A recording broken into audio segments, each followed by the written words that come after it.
आडवाणी जी का रथ लोकनायक जयप्रकाश नारायण के आवास से जब निकला था तो विजय सिन्हा उस जेपी निवास के क्षेत्र का मंडल अध्यक्ष था और वो रथ शान से निकला था।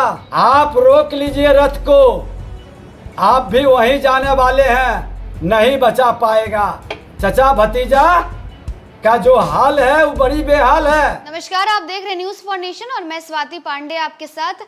जिस तरह से आडवाणी के रथ को लालू प्रसाद ने रोका था, उसी तरह से पीएम मोदी के रथ को नीतीश रोकेंगे।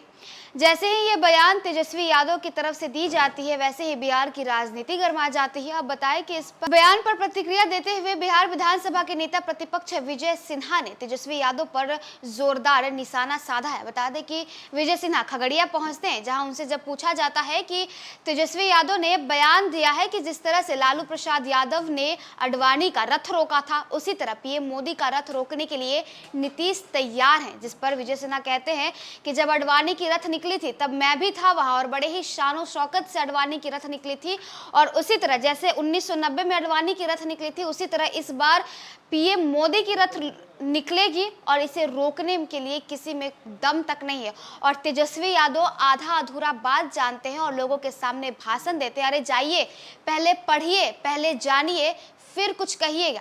क्या कह रहे हैं विजय सिन्हा, किस तरह से उन्होंने तेजस्वी यादव के इस बयान पर प्रतिक्रिया दी है और साथ ही साथ पीएम मोदी के रथ को लेकर के क्या कुछ कहा है, आपको उनकी पूरी बातों को सुनवाते हैं।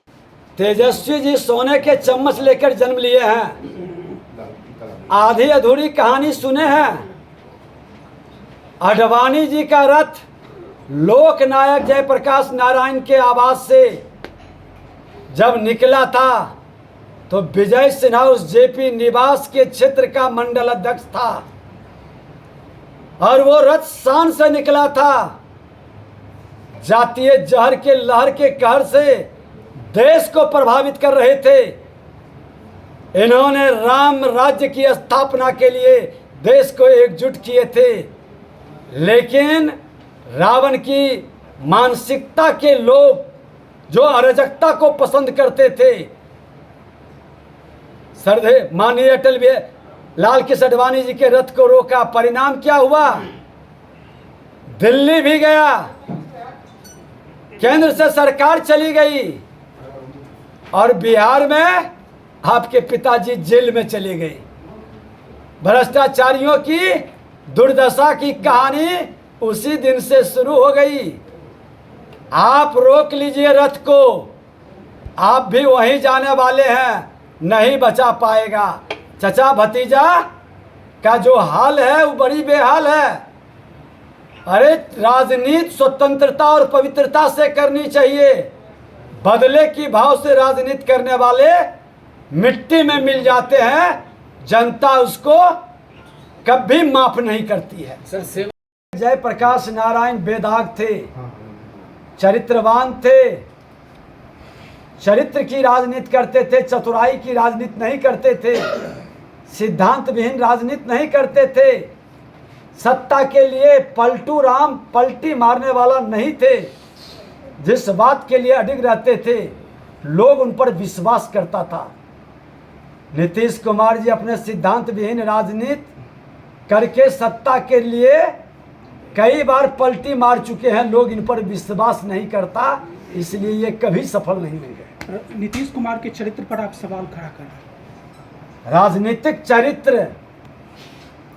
राजनीतिक चरित्र जनादेश का सम्मान।